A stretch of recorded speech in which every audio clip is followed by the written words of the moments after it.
Everybody say, praise the Lord. Palakpakan natin ang ating Panginoon. Praise God. We would like to welcome everyone in the precious name of Jesus Christ. And siyempre, kasama po natin ngayon ang aking mga naging kasama.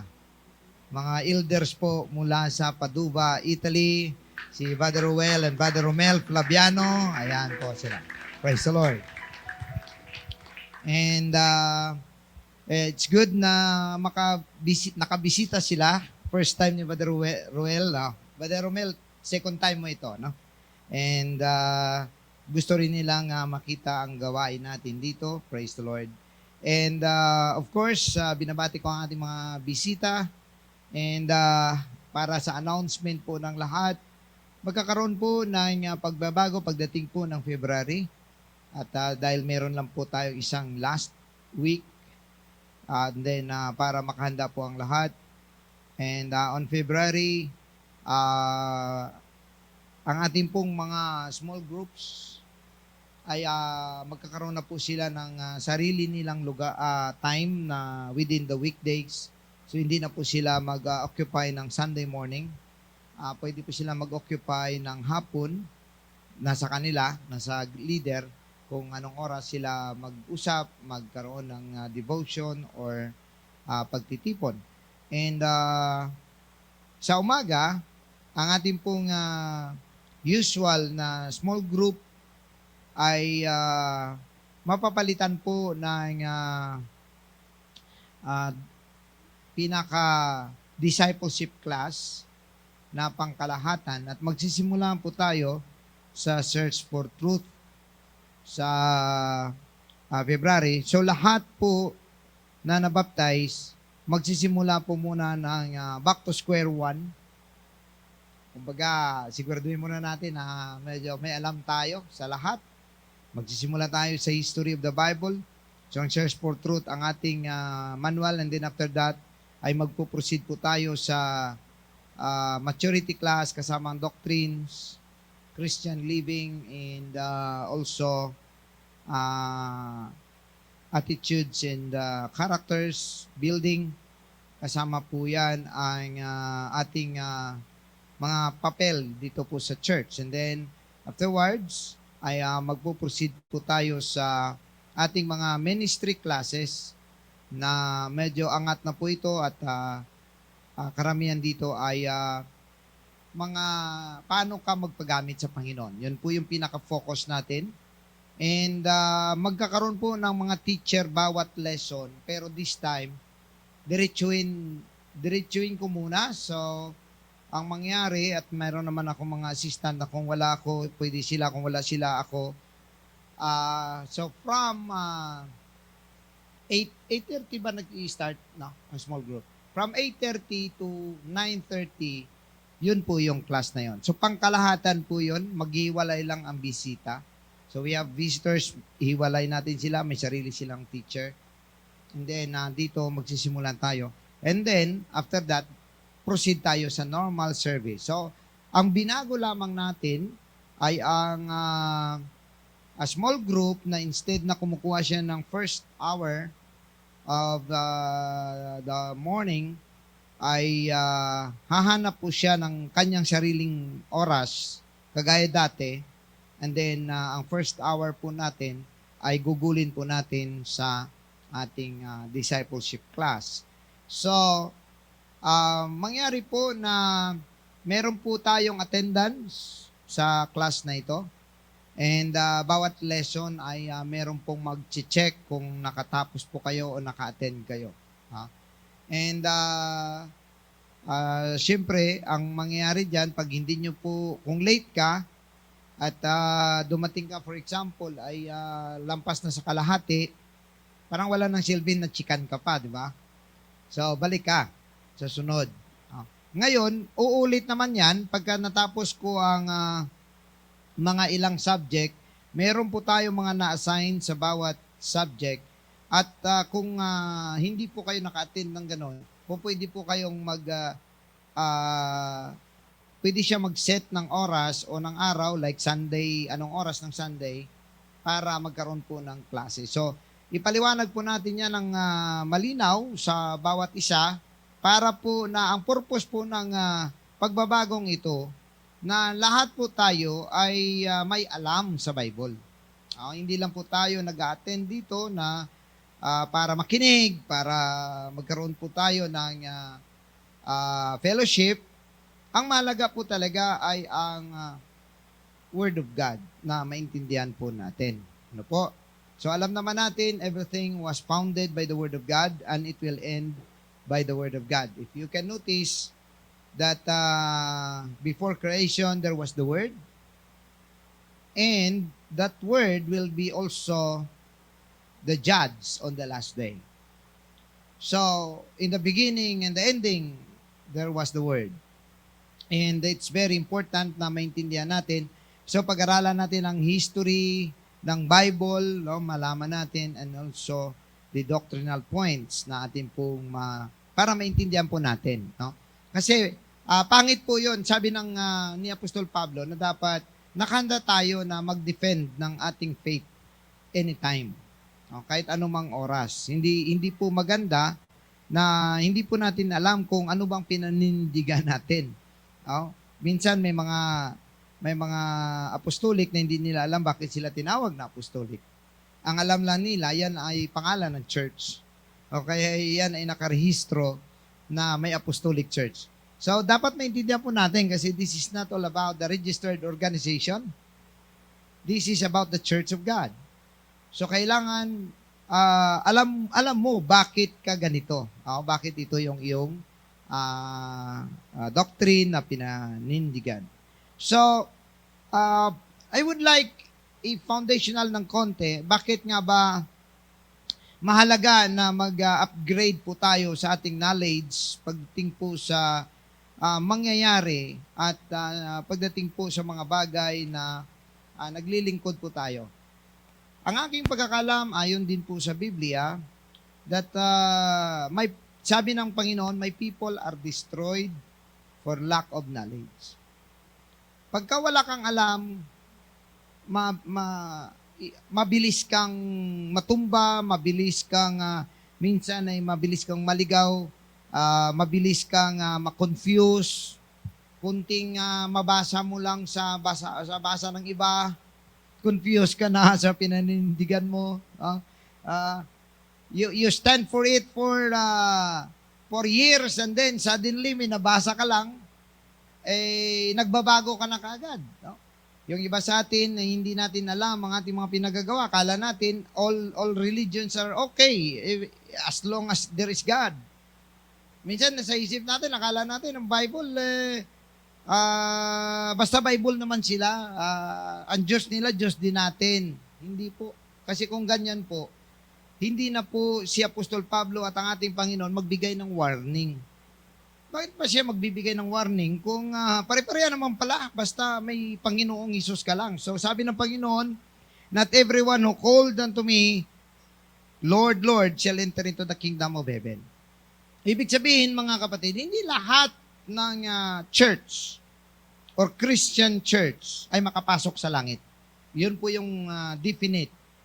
And hindi po tayo po pwedeng magbago ng atin pong mga pananaw. Kailangan sigurado po tayo. Hindi rin po natin ini-encourage na makinig lang po kayo na makinig, mag-research din po kayo. Kasi hindi po maganda na dito kayo, lagi na lang kayo kumakain dito lang. Magugutom po kayo. Ang labas ninyo ay starving.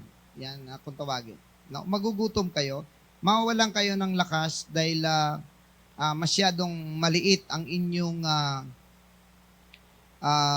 kinakain or kukunti ang inyong kinakain para sa inyong ikalago. So alam natin mga kapatid na once lahat ng ang pagkain natin, the manner we eat will affect our health. Tama? Pagka mahilig ka sa mamantika, alam mo na. Alam mo na kung saan ka patungo. Kung mahilig ka sa mga baboy, mahilig ka sa mga mga bagay, mga pagkain na nakakaapekto ng kalusugan, ay alam mo na kung saan ka papunta. Kaya nga, ang ating kinakain din, ang amount ng ating kinakain, nakakaapekto din sa ating pangangatawan. No? Sa ating health, nakakaapekto yan. So, spiritually speaking, ganun din po yon ang kanyang ibig sabihin. Kapag mahina kang kumain, definitely, papayat ang kaluluwa mo. No? Mahina kang kumain sa salita ng Diyos, papayat talaga ang kaluluwa mo. So, alam naman natin na kapag ikaw ay unhealthy, mabilis kang dapuan ng sakit. Okay? So, hindi maganda na tayo ay parang mapunta pa tayo sa mga doctrine na doon na tayo galing. May mga ilan akong narinig na sa aking karanasan, merong isang member ng church, actually elder na, and then naguluhan siya sa church, palagi may away, lagi daw may problema. So, bumalik siya sa Katoliko. Hindi ko maintindihan yun. Kasi ang away at ang problema, tao yan eh. Anong kinalaman ng katotohanan? Actually, siya pa yung nag-organize dati ng mga Bible study. And in fact, nung ako'y nag-aaral pa, isa kasi siya sa aming professor. Siya nagatipon sa amin para mag-Bible study. At marami sa amin na-convert. Kamukat-mukat mo, nag-away sila ng aming pastor, hindi niya nagustuhan ng sistema, abay bumalik sa Katoliko. Sabi niya, mabuti pang Katoliko, walang away. Oy, baka hindi mo alam.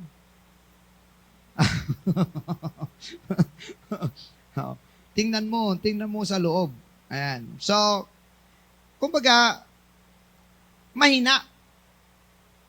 No? Napakalambot. So, anong dahilan? Hindi mo naintindihan. Kasi kung naintindihan mo ang katotohanan, kahit anong mangyari, hindi ka alis. Hindi ka magbabago. Kasi ang tao-tao lang. Kahit magkarambula tayo lahat dito, ang Diyos ay Diyos pa rin. Ang Diyos ay katotohanan pa rin.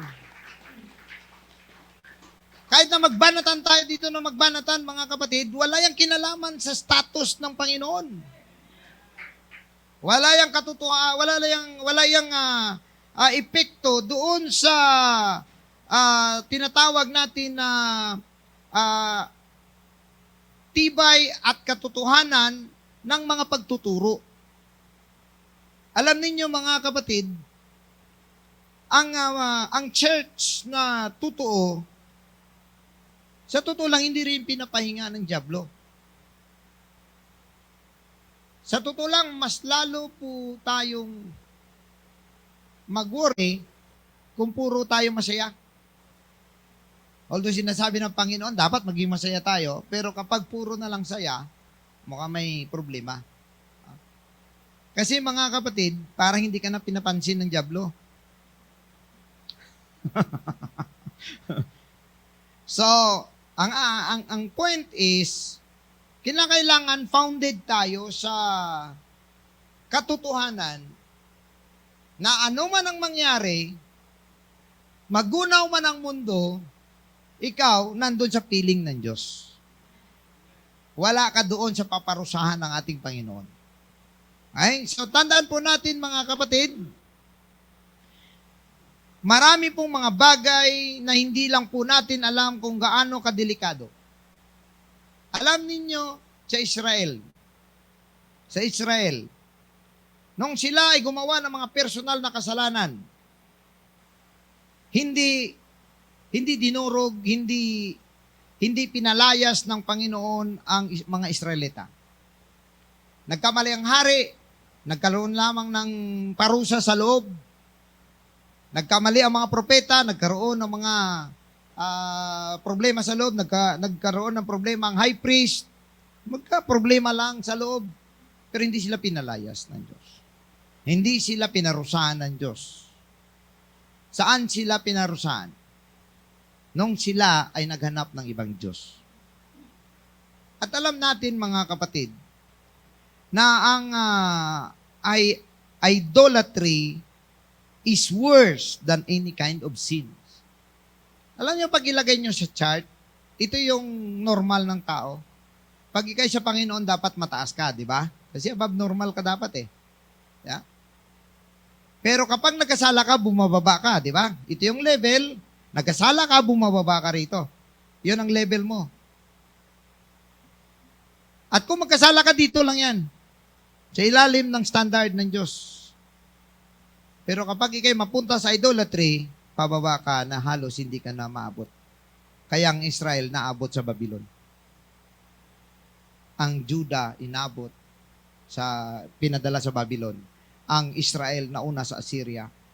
Ang Judah pinadala sa Babylon. 70 years sila naging captives, ni-restore sila, tapos binalik sila ulit. Finally, hindi nila tinanggap ang Messiah. Anong nangyari? They were dispersed all over the world for 2,000 years. Sumubra na eh. Kaya mga kapatid, magkamali man tayo sa ating mga personal na lakad, huwag nawa tayong magkamali pagdating sa pagkilala sa ating Diyos. Praise God. Tandaan ninyo, ang Diyos ay nag-iisa. Ayaw niya may karibal siya. At ang Diyos natin, dapat ilagay natin sa isip, anuman ang nangyayari sa buhay mo, may dahilan ka pa rin para purihin ng Diyos. Wala kang dahilan para tumalikod sa Diyos. Praise God. And so, isa sa mga kailangan natin is to understand what is happening right now. Alam ninyo, sabi ng Acts, it is not for you to know the times and the seasons, but ye shall receive power after that the Holy Ghost is come upon you.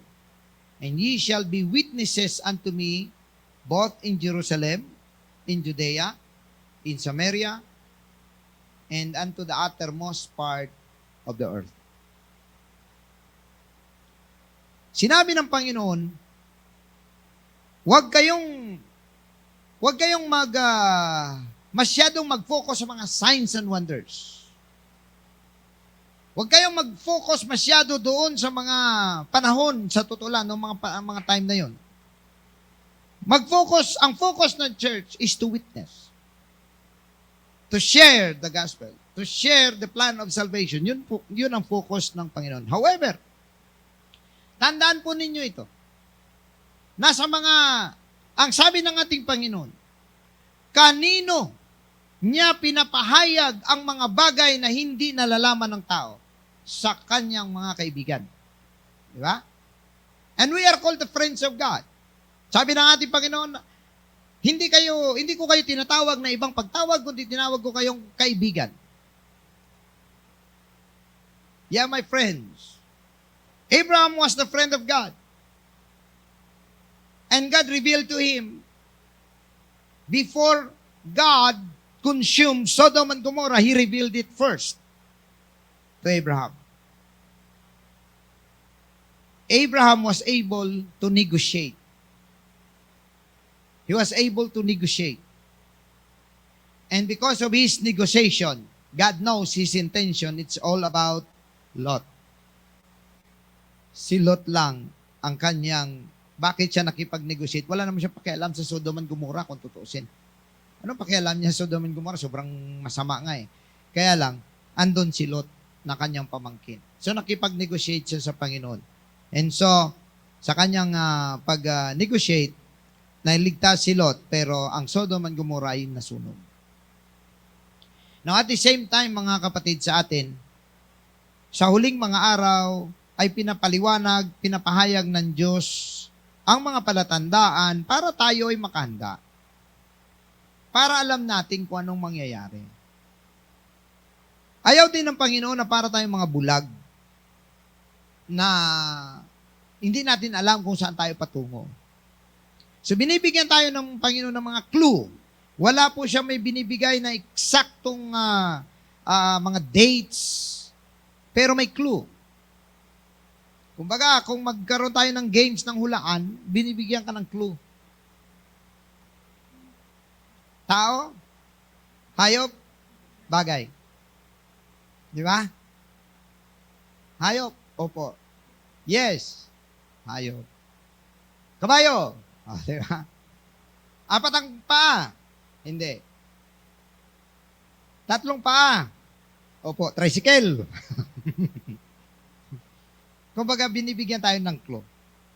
So, ganun din ang ating Panginoon, mga kapatid. And so, we believe that 2024 is the gateway of all these prophecies. And we have to upgrade our knowledge on our stand with God. Ito po ang aming trabaho na magpaliwanag ng mga bagay na sinasabi ng Panginoon at sa ikaliligtas ng lahat.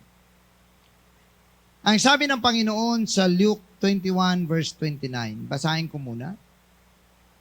And he spake to them a parable, behold the fig tree and all the trees. In verse 30, when they now shoot forth, ye see, and know of yourselves, that summer is nigh at hand. So likewise, so take note, God is always using the parallel system, the parallel communication. Something like, kung anong alam mo, hinanapan niya ng parallel doon sa gusto niyang maintindihan mo. Ang sinasabi niya, so likewise, you, when ye shall see these things come to pass, know ye that the kingdom of God is nigh at hand. And verily I say unto you in verse 32, this generation shall not pass away till all be fulfilled. So ito yung nag-isip ang mga apostol na hindi na sila mamamatay. But God is talking to the generation of man. And I believe 2,000 years ago, this generation was mentioned, but this is the generation where we are now. Ito yung generation na makakita kung ano ang mangyayari. The Bible says, heaven and earth shall pass away, but my words shall not pass away. So, mga kapatid, tandaan po natin, wala na pong bagay na bigyan natin ng pansin sa taong ito, but to study the Word of God. Amen? Heaven and earth shall pass away, but my words shall not pass away. Kaya wag po tayong magpasaway. Amen? Alright, now, let's start with, gusto kong maintindihan, where are we right now?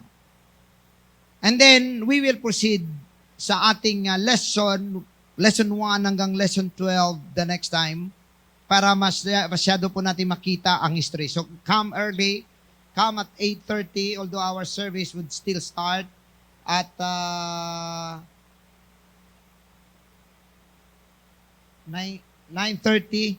9:30. Although originally, di ba, 9:45 tayo eh.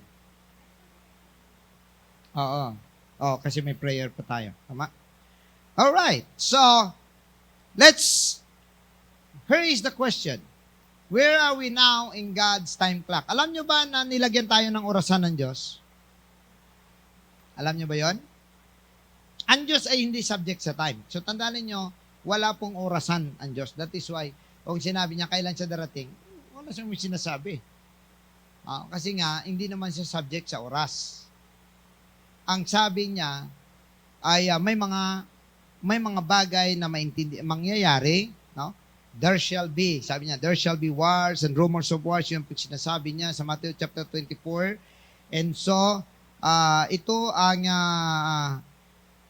binabanggit ng ating Panginoon. And so, I would like you to look at the history para maintindihan natin sana tayo banda. At dito tayo magsisimula para kasi minsan pagka, di ba, binabanggit ko nga lagi, pagka matagal pa naman ang deadline, medyo banjing-banjing pa tayo.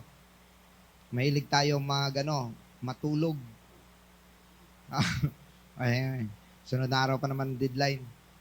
Lahat tayo, alam ko, I do not know kung may mga very exceptional lang yung mga tao na hindi beating the deadline eh. Sino dito yung hindi mahilig mag-beat ng deadline? Yung bang ibig sabihin, hindi yung last hour. Yung advance lagi. Yung advance ng kunwari, ang inyong assignment ay next week pa, ngayon pa lang tapos na. Sino? Pwede ba makita ang mga kamay? May mga exceptional naman tayo rito. Oh, ito, Sister Shane, no? Oh, palakpakan natin, Sister Shane. Sino pa? Sino yon? Ang sa likod. Sister Marivic. Sister Marivic. Sino pa dito mga exceptional? Kaya pagbigyan natin award.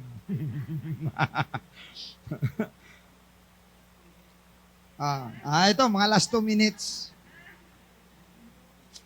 So, ibig sabihin, pagka tinignan natin, almost less than 9 out of 10 or less than 1% or 10% ang may ganitong pag-uugali. So, yun po ang dahilan kung bakit ang ating Panginoon ay walang binigay na eksaktong deadline.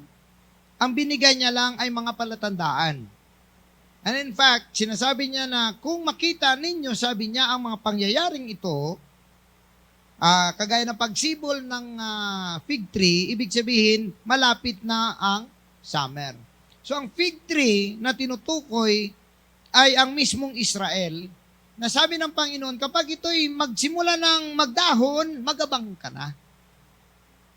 Magabang ka na. Kasi, ito na yung time na palapit na ang summer na tinutukoy ng Diyos. Alam naman natin ng summer is maaring masaya sa iba, pero sa iba naman sobrang init. Alam natin, so ibig sabihin, ito'y tumutukoy sa mga tribulations. And in fact, literally, kahit ang ating mundo ay umiinit na raw. Yung mga glaciers natin sa North Pole ay natutunaw na. And that is why ang sea level ay tumataas ng 1 pulgada bawat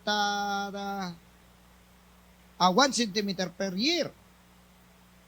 So, magtataka tayo mga kapatid na ang batasan babaha na. Lunod ng buong Metro Manila, palagay ko. Baka dito na natin ilagay yung arka. Alam nyo ba mga kapatid na ang 2023 ay nagtala ng pinakamainit na temperatura ng mundo sa loob ng, ayon sa mga scientists, 100,000 years. So, medyo papasok na talaga tayo sa summer. Kaya mga kapatid, yun po ang dahilan kung bakit na binabago po natin ang ating mga sistema.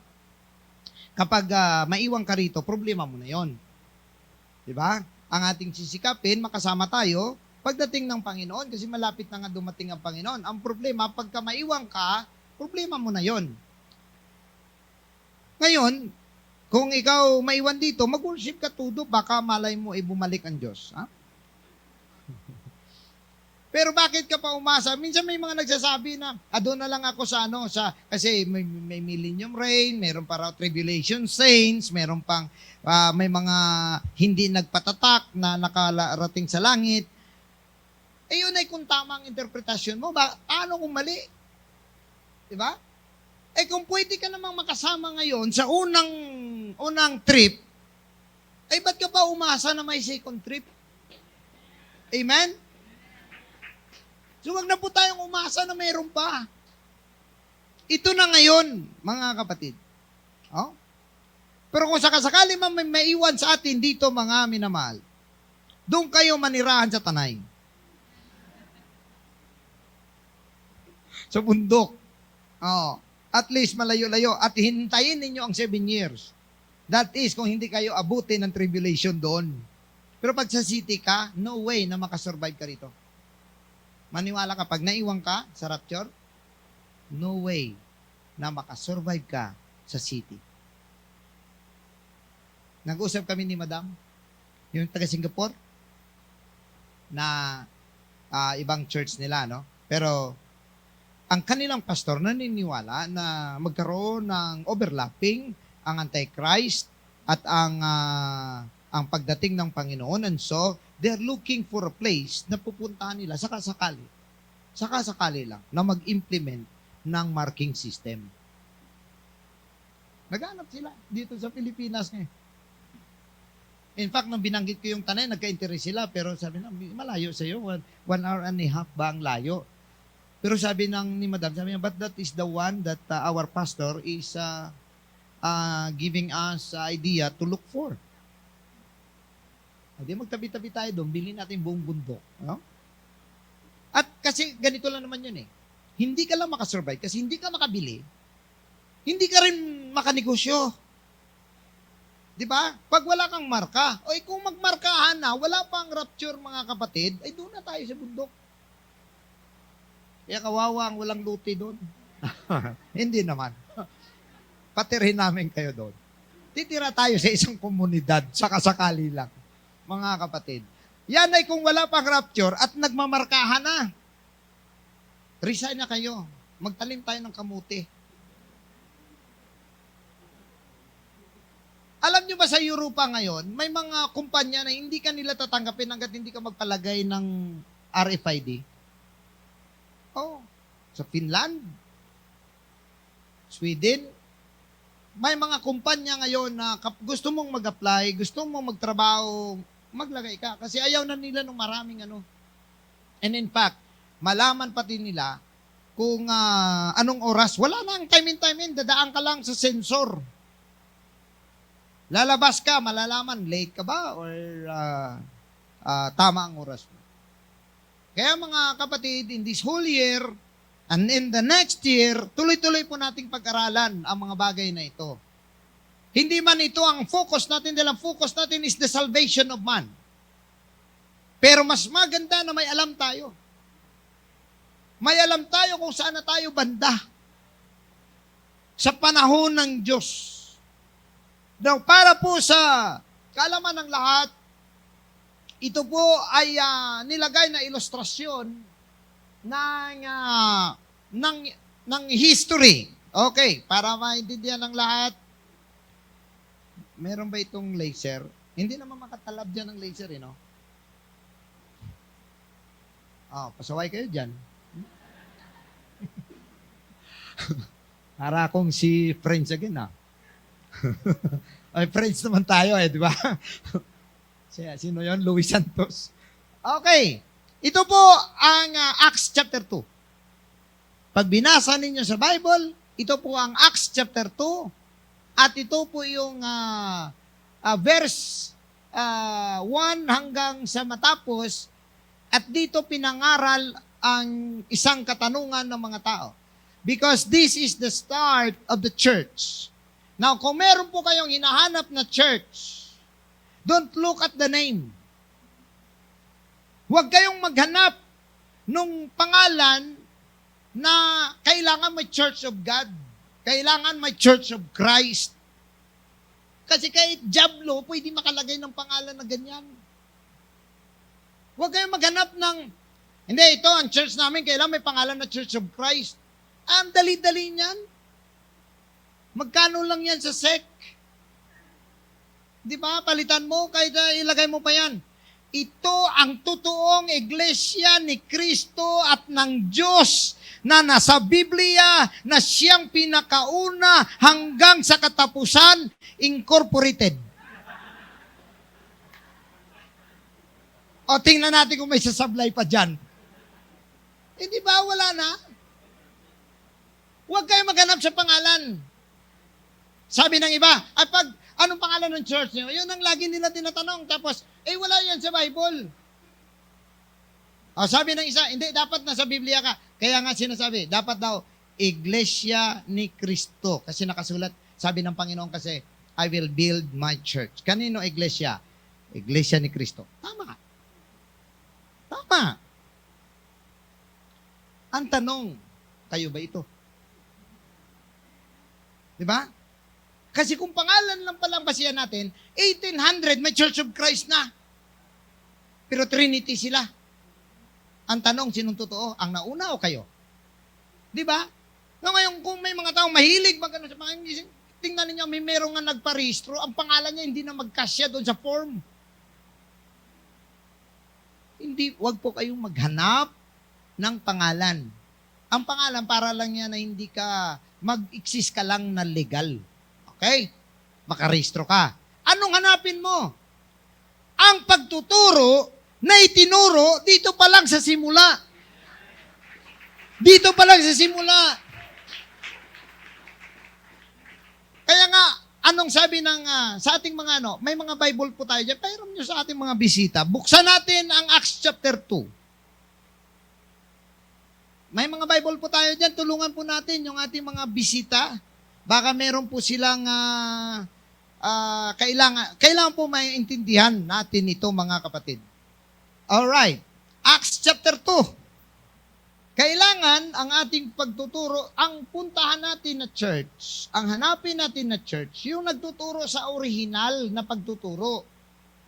Okay, buksan po natin ang Acts chapter 2.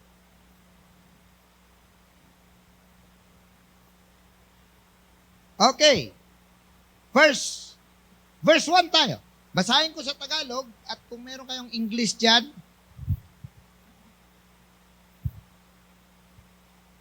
at nang dumating nga ang araw ng Pentecostes, silang lahat ay nangagkakatipon sa isang dako at biglang dumating mula sa langit ang isang ugong na gaya ng sa isang humahagibis na hanging malakas at pinuno ang buong bahay na kanilang kinauupuan. Ito pong kwentong ito, ito po ay dugtong nung after na si Jesus Christ died on the cross, He was buried, He rose again, and then He returned back to heaven. Ang account na yan, mababasa ninyo sa Acts chapter 1. Nakadugtong dahil kapag binasa ninyo ang Acts chapter 1, basahin nyo ang Luke, magkadugtong po yan sila. Kasi ang nagsulat po ng Acts ay si Luke. Now, magkadugtong sila sa events, no? Sa chronology ng events. At pagkatapos na si Kristo ay bumalik sa langit, bago niyan, sinabi niya, maghintay muna kayo sa Jerusalem hanggang sa matanggap ninyo ang pangako ng aking Ama. Now, tandaan ninyo mga kapatid, na ang mga apostol, ang unang sinabihan ng Panginoon para na sila ay magpatuloy na mangaral. Pag binasa nyo po na sinasabi ng ating Panginoon na sa Luke chapter 24, tandaan nyo lang muna ang Acts chapter 2 punta natin ang Luke chapter 24. Kapag binasa ninyo ang verse, ang whole verse na ito yung mga apostol na nagtipon-tipon. Now, pagdating sa 44, basahin ninyo And he said unto them, These are the words which I spake unto you while I was with you, that all things must be fulfilled which were written in the law of Moses, and in the prophets, and in the Psalms concerning me. Then opened he their understanding, that they might understand the scriptures. So, sinong nakaunawa ng salita ng Diyos? Ang mga apostol. Right? Ang mga apostol lang ang binuksan ng Diyos kasi sa bandang dulo, hindi pa sapat. Mayroon pa silang mga pagdadalawang isip. Mayroon pa silang mga pagdududa. Kaya binuksan ng Diyos ang kanilang kaalaman para maunawaan ang scripture. Kaya itong mga apostol lamang, mga kapatid, ang may tamang pangunawa how to interpret the Word of God. Paano ba nila ma-fulfill ang utos ng Diyos? Sila lang ang may tamang pangunawa kasi binuksan mismo ng Panginoon ang kanilang pag-iisip. Sabi rito ng ating Panginoon, He said unto them, thus it is written, and thus behoved Christ to suffer and to rise from the dead the third day. 47, take note na nabuhay na maguli na dito ang Panginoon. And that repentance and remission of sin should be preached in His name among all nations, beginning at Jerusalem. So, ang pinakamalaga ay ang may pangaral, ang repentance at ang pagsisisi ng kasalanan. Ang kahugasan ng kasalanan. Sabi ng verse 49, and ye are witnesses of these things. Kayo ang mga saksi nito. Kung nagdududa kayo kung sinong kausap ng Panginoon, basahin ninyo ang buong chapter na ito, makikita ninyo, it's all about the apostles. In verse 49, and behold, I send the promise of my Father upon you, but tarry ye in the city of Jerusalem until ye be endued with power from on high. Hindi sila pinayagang mangaral, mga kapatid, hanggat sa sila'y makatanggap ng pangako ng Diyos, which is the Holy Ghost. Kaya hindi tayo basta-basta nag-oordina ng isang pastor na hindi naka-experience ng Holy Ghost. Isa yan sa mga requirements kasi kahit ang mga apostol, hindi sila pinayagang mangaral. Yung iba may alam lang ng konti sa Biblia, tumatakbo na. Okay naman yon kung tama ang pinapangaral mo. Pero mga kapatid, ang pagiging isang manggagawa ay isang pagtawag ng Diyos. And so, tingnan ninyo ang Acts, Book of Acts, chapter 1. Sabi niya rito, sinulat ito ni Luke sa kay Theophilus. The former theatis have I made, O Theophilus, of all that Jesus began both to do and teach.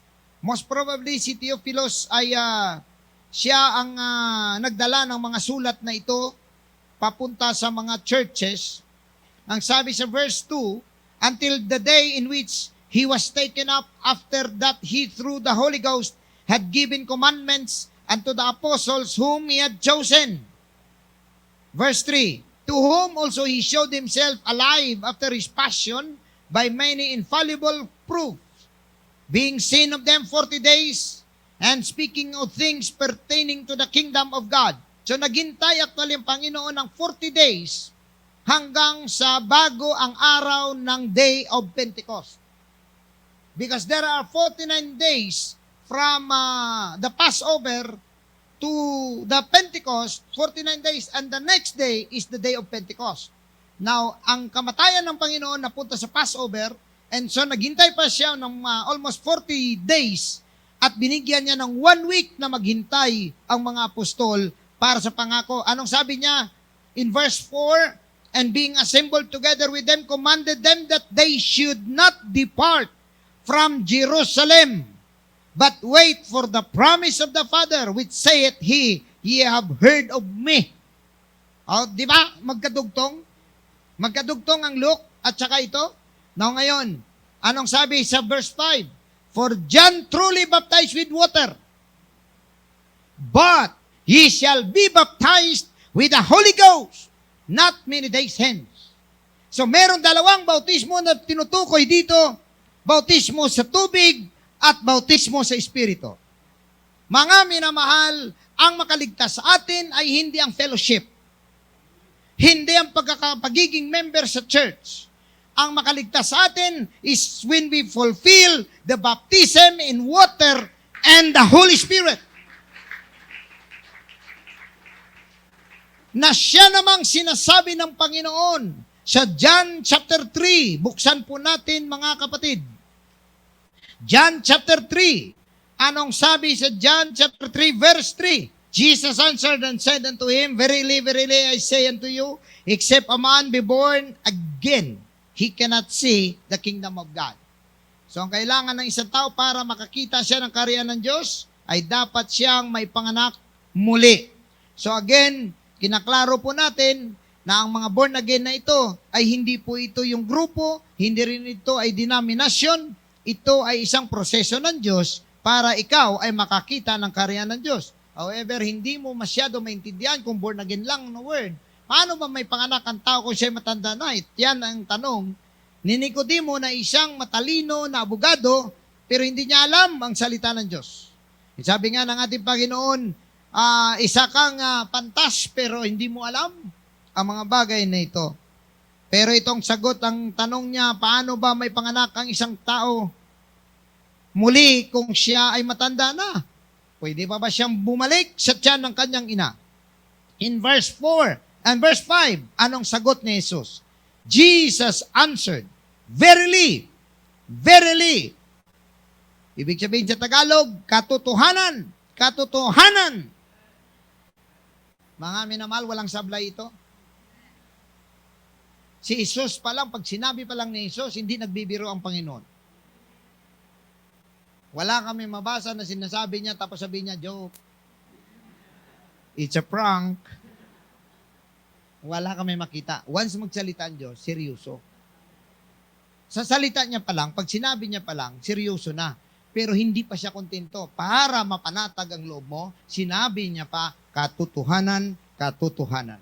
Inulit niya ang word na katotohanan. Walang sablay, mga kapatid. Anong sabi? Katotohanan, verily, verily I say unto you, except a man be born of water and of the Spirit, he cannot enter into the kingdom of God. Praise God. Kung hindi ka may panganak sa tubig at espiritu, huwag mong asahan ito. Huwag kang umasa dito, mga kapatid. Ngayon, ang sabi ng iba, ang hirap naman yan. Alin ang mahirap? Alin ang mahirap? Ang nasa impyerno ka o ang magpabaptize ka? Amen? Sabi ng iba, bakit ganon? Sabi ng Panginoon, hindi mo dapat trabahuan ng iyong kaligtasan dahil binayaran na ng Panginoon. Tama. Anong trabaho mo kung magpabaptize ka? Trabaho ba yung ilublob ka sa tubig? Tanong ko, pag pumunta ka sa trabaho mo, naliligo ka, hindi? Naliligo ka, tama? Bilang ba yon? Bilang ba sa trabaho yon? O, di ba hindi? So, walang trabaho na nangyayari. Pangalawa, sabi ng iba, hindi mo na daw dapat paghirapan. Hindi niya alam kung anong presyo. Ang presyo niyan, nagpapako ang Panginoon sa krus. Namatay sa krus. Lumabas ang dugo. Nilatigo, nilampaso, binugbog. Nilagyan ng koronang tinik. Pinahiya. Tinalikuran. Ngayon, ang equivalent, simple. Ang kabayaran, napakabigat. Pero, ang epekto sa atin, simple na lamang, kailangan mo lang, simple lang, magpabaptize ka lang in Jesus' name at magtanggap ng banal na Espiritu, and that's it. Ang sabi ng Biblia, ang kabayaran ng kasalanan ay kamatayan. Willing ka bang magpakamatay ngayon? Kung sabihin ng Panginoon, ang sinumang magpakamatay ngayon ay makapasok sa langit. Pakamatay ka, lagay ka bomba? Ano ka, jihad? Jihadist? Kaya minsan may mga nag-i-suicide yung mga Muslim.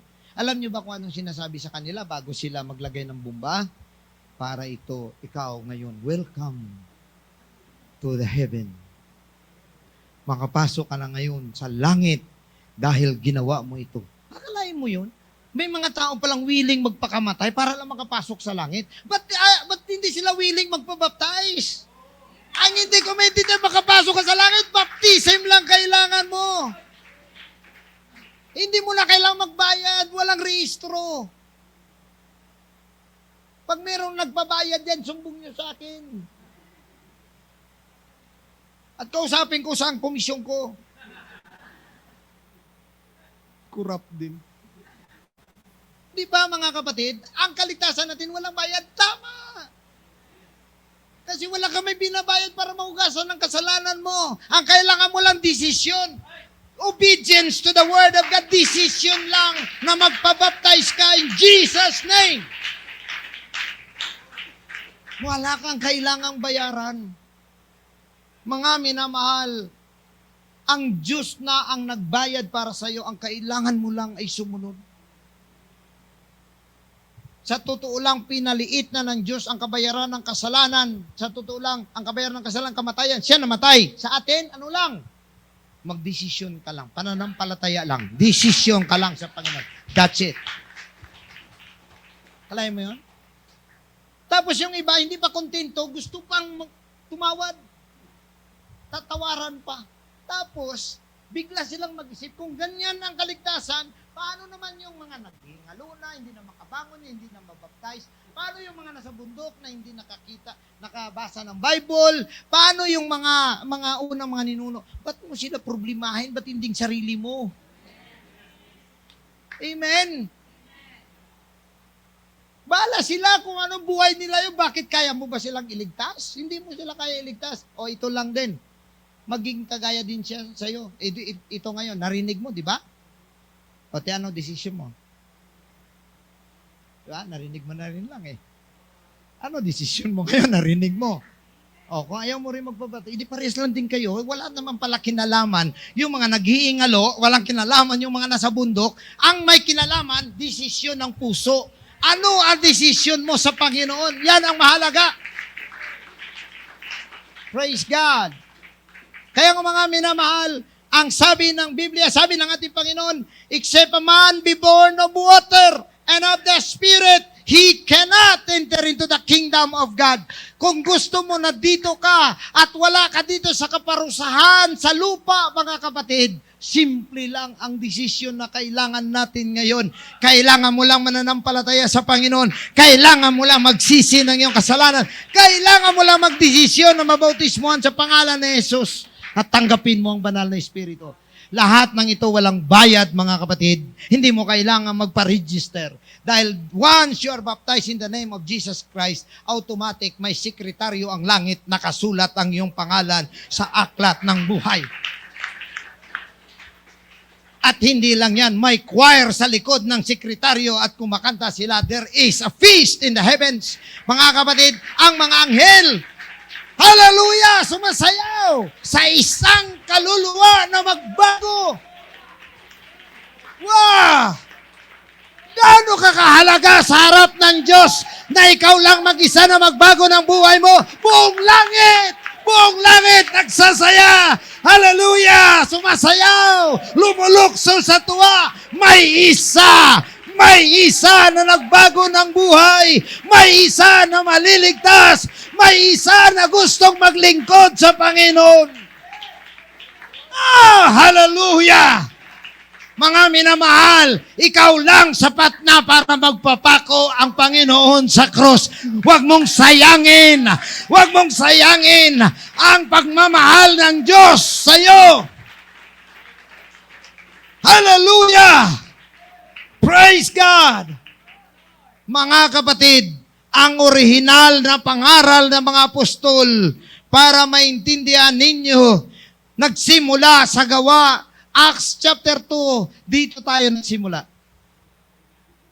There was no church registered yet. Only the doctrine.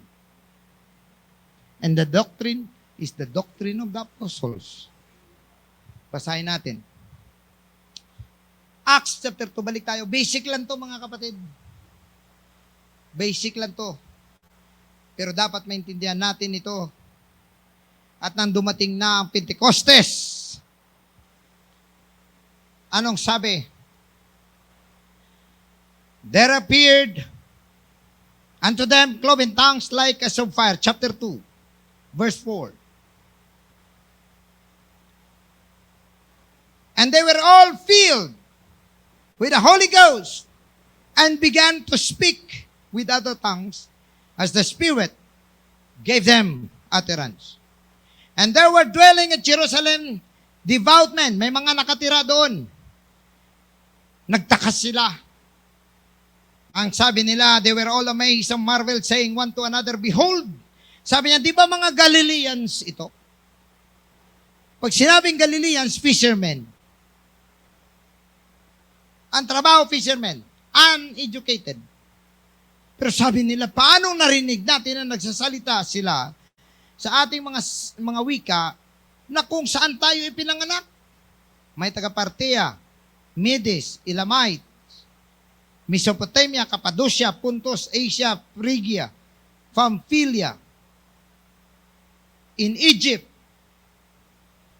in parts of Libya, Cyrene, strangers of Rome, Jews and proselytes, Greeks, Arabians.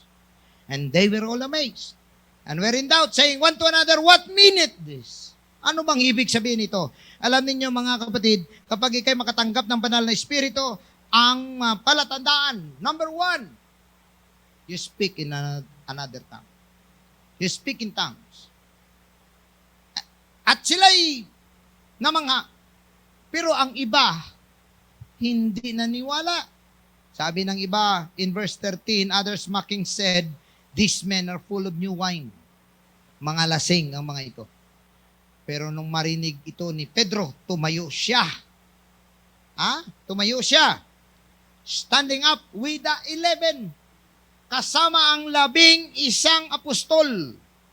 Lifted up his voice and said unto them. Now take note, siya lang po ang nagsalita. Hindi lahat. Bakit tumayo pa yung 11? At bakit 120 sila eh? Bakit hindi tumayo ang 109? 108. Kasi, this is now the first time na ipangaral ang kaligtasan sa lahat ng kinapan. Sa lahat ng nilalang. At ang 11 apostol maging witness. Andon si Mateo. Sabi ng iba, ang sabi ni Mateo, Matthew 28:19, baptizing them in the name of the Father, the Son, and of the Holy Ghost. Alin ang sundin natin? Ang sinabi ni Pedro sa Acts chapter 2 verse 38 or Matthew chapter 28 verse 19? Bakit ka namimili? Kasi si Mateo nandun.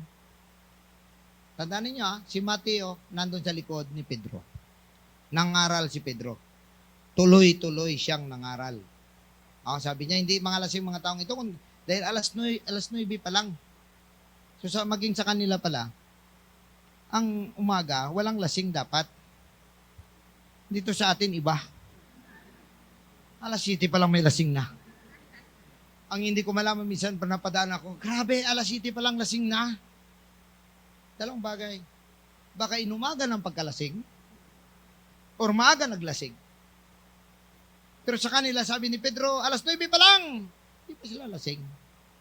Pero, sabi ni Pedro, ito ang katuparan na sinasabi. Sabi dito, ng pangako o ng hula na isinulat ni Propeta Joel or Joel doon sa pagtanggap ng banal na espiritu na sinasabi niya nga, and in the last days, sabi niya, I will pour out my spirit upon all flesh.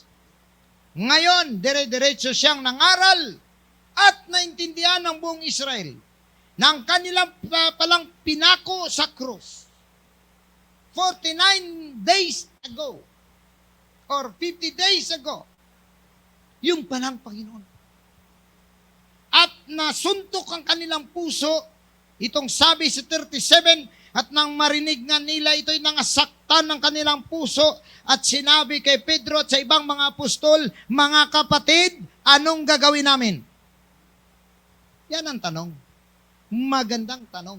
Gusto mong mapunta sa langit, anong gagawin mo?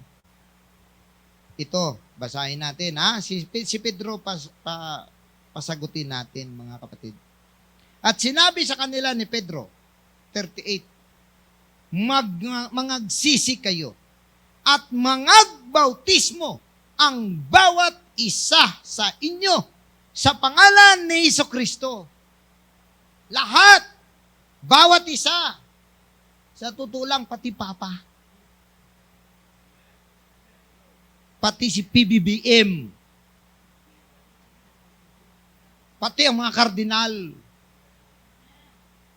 Kailangan sila mabautismuhan sa pangalan ni Jesus. Praise God! Ngayon, ano ang punto? Sa ikapagpapatawad ng inyong mga kasalanan. So, ang kasalanan ng tao, mapapatawad lang kapag ikaw ay nahugasan sa pamamagitan ng bautismo sa tubig sa pangalan ni Kristo Jesus. Pinakamahalaga ang pangalan ni Kristo Jesus. At tatanggapin ninyo ang kaloob ng Espiritu Santo. At ito ang katuparan. At siya ay nagsalita. Nga sabi nga ng Biblia, pagkatapos na mangaral si Pedro, sabi niya, ang pangakong ito ay sa inyo at sa inyong mga anak at nasa lahat ng nasa malayo, maging ilan man, walang limit, ilan man na tatawagin ng Panginoon nating Diyos sa Kanya. Meaning, kapag nag-decide kang magpabaptize in the name of Jesus Christ, ang tumawag sa'yo, hindi ang sarili mo, kundi ang Panginoong Isus. Pasalamat ka kung mag-decide ka ngayon, ibig sabihin, tinawag ka ng Panginoon. Kasi ang sabi ng Biblia, ang tatawagin ng Panginoon, magdidesisyon na mabautismuhan sa pangalan niya. At anong sabi niya rito? Sa 41, sabi niya sa 40 at sa iba pang maraming salita ay nagpatutuo siya at nangaral sa kanila at sinasabi, magsiligtas kayo sa likong lahing ito. Ibig sabihin, make your salvation very personal, mga kapatid. Don't make it as a group. Don't make it as a family. Don't make it as with your friends. Make it personal. Ikaw ang haharap sa Diyos. Ikaw ang magbibigay ng husay sa mga bagay na nangyari sa buhay mo. Walang kinalaman ng kaibigan mo. Walang kinalaman ng pamilya mo. Walang kinalaman ng asawa mo. Walang kinalaman ng mga kapatid mo. Ikaw ang magdesisyon sa iyong sarili. At yung, sabi ng 41, yaon ngang nagsitanggap ng kanilang salita, ay nangabautismuhan at nangaparagdag sa kanila ng araw na yaon, ang may 3,000 kaluluwa. Wow! Kalahin mo yung 3,000, mega church agad in just one day. Walang binatbat ang mga mega churches ngayon. Nagpabaptize. At ano ang kanilang ginawa pagkatapos ito?